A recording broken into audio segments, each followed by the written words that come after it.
ಇನ್ನು ಮುಂದೆ ನಿಮ್ಮ ನೆಚ್ಚಿನ ಧಾರಾವಾಹಿಗಳ ಫುಲ್ ಎಪಿಸೋಡ್ಗಳು ಸನ್ ನೆಕ್ಸ್ಟ್ ಆಪ್ನಲ್ಲಿ ಮಾತ್ರ. ಬಂಗಾರಿ, ನನ್ನ ಮನಸ್ಸನ್ನು ಕಲ್ ಮಾಡ್ಕೊಂಡು ಹೇಳ್ತಾ ಇದ್ದೀನಿ.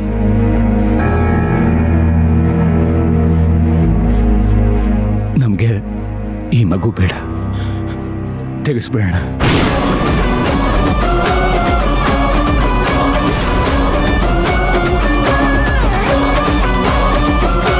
ಹೌದು ಬಂಗಾರಿ, ಭಾವನ್ಗೋಸ್ಕರ ಈ ಮಗುನ ತೆಗೆಸ್ಬೇಡ.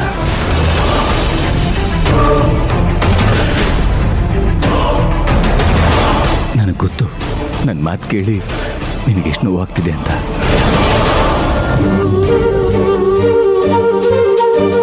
ಆದರೆ ಏನು ಮಾಡಲಿ ಬಂಗಾರಿ, ಬೇರೆ ದಾರಿನೇ ಇಲ್ಲ. ನನಗನ್ಸಿದ್ದನ್ನ ನಾನು ಹೇಳಿದ್ದೀನಿ, ಮಿಕ್ಕಿದ್ದು ನನಗೆ ಬಿಟ್ಟು.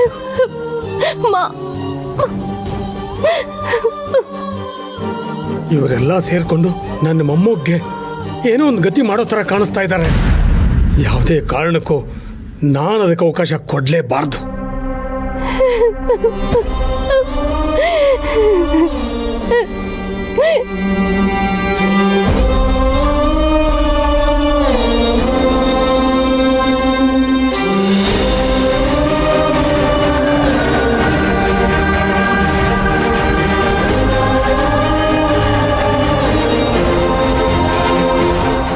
ಇವಾಗ ಏನಾಯ್ತು ಅಂತ ಹಿಂಗೆ ಅಳ್ತಾ ಇದೆಯಾ ತುಳಸಿ?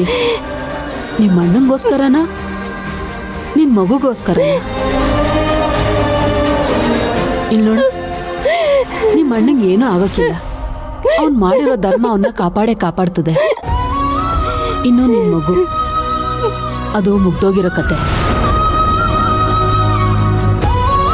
ಅಳು ನಿಲ್ಸಿ ಮುಂದೆ ಆಗೋದನ್ನ ನೋಡು. ನಿಮ್ಮ ಮಗ ನನ್ನ ಮೇಲೆ ಎಷ್ಟು ನಂಬಿಕೆ ಇಟ್ಟಿದ್ದಾರೆ, ಆದ್ರೆ ನಾನು ಸತ್ಯನ ಮುಚ್ಚಿಟ್ಟು ಅವ್ರಿಗೆ ಮೋಸ ಮಾಡ್ತಾ ಇದ್ದೀನಲ್ಲ ಅತ್ತೆ. ಆದ್ರೂ ಚಿಂತೆ ಬಿಡು ತುಳಸಿ. ಚಂದ್ರಿಕನ್ ತರನೇ ಇಂದ್ರನು ಯೋಚನೆ ಮಾಡಿ ಶಿವರಾಜುಗೋಸ್ಕರ ಮಗುನೇ ತೆಗಿಸ್ಬೇಕು ಅಂತಿದ್ದಾನೆ ಅಂದ್ರೆ, ಇನ್ನು ನೀ ಮುಚ್ಚಿಟ್ಟಿರೋ ಸತ್ಯ ಅವನಿಗೆ ಗೊತ್ತಾದ್ರೆ ಅದನ್ನ ಒಪ್ಕೊಂಡು ನಿನ್ನನ್ನು ಕ್ಷಮಿಸ್ತೇ ಇರ್ತಾನಾ? ನೋಡು, ಈಗ್ಲೇ ಇಂದ್ರನ ಹತ್ರ ನಿನ್ ಹೊಟ್ಟೆಲ್ ಮಗು ಇಲ್ಲ ಅಂತ ಹೇಳ್ಬಿಡು. ಅತ್ತೆ, ಭಯ ಪಡಬೇಡ ತುಳಸಿ. ಇಂದ್ರ ಏನು ಅನ್ನೋದಿಲ್ಲ. ನೀನ್ ಜೈಲಲ್ಲಿ ಇದ್ದಾಗ್ಲೇ ಸುಳ್ಳ ಹೇಳ್ಬಿಡು ಅಂತ ನಾನು ಹೇಳ್ದೆ, ಆದ್ರೆ ನೀನೇ ಕೇಳಲಿಲ್ಲ. ಈಗಲೂ ಹೇಳ್ದೆ ಹೋದ್ರೆ ಇದಕ್ಕಿಂತ ಒಳ್ಳೆ ಸಮಯ ನಿನಗೆ ಸಿಗೋದಿಲ್ಲ ತುಳಸಿ. ಅತ್ತೆ, ಇಂದ್ರ ಮಾವ ಒಪ್ಕೊಂಡ್ರು ನಂಜಪ್ಪ ಮಾವ ಒಪ್ಕೊಳ್ಳೋದಿಲ್ಲ. ಅದೆಲ್ಲ ಇಂದ್ರ ನೋಡ್ಕೋತಾನೆ ತುಳಸಿ. ನೀನ್ ಹೇಳೋದು ಹೇಳ್ಬಿಡು. ಸರಿ ಅತ್ತೆ, ಅಣ್ಣ ಹುಷಾರಾಗ್ಲಿ, ಆಮೇಲೆ ಹೇಳ್ತೀನಿ. ಇಲ್ಲ, ಕಬ್ಬಣ ಕಾದಾಗ್ಲೇ ಬಡಿಬೇಕು ತುಳಸಿ. ಇಂದ್ರ ಮಗುನ ತೆಗ್ಸೋಕೆ ಮನ್ಸ್ ಮಾಡಿದಾನೆ ಅಂದ್ರೆ ಇವಾಗ್ಲೇ ನೀನ್ ಹೇಳೋದು ಒಳ್ಳೇದು. ಬಾ ತುಳಸಿ. ನೀನ್ ಬಾವ, ಬಾ ಬಾ ತುಳಸಿ. ಮಗನೇ, ಅಪ್ಪ, ನೀನ್ ಹೀಗ್ ಮಾಡ್ತೀಯ ಅಂತ ನಾನು ಅನ್ಕೊಂಡಿರ್ಲಿಲ್ಲ. ಏನಪ್ಪ? ಏಯ್, ಅವ್ನು ನಿನ್ನ ಮಗ ಕಣೋ, ಅವ್ನು ಯಾಕೋ ಸಾಯಿಸ್ತೀಯ? ಹೇಗ ಮನಸ್ಸು ಬಂತು ನಿನ್ಗೆ? ಅಪ್ಪ, ಎಲ್ಲದಕ್ಕಿಂತ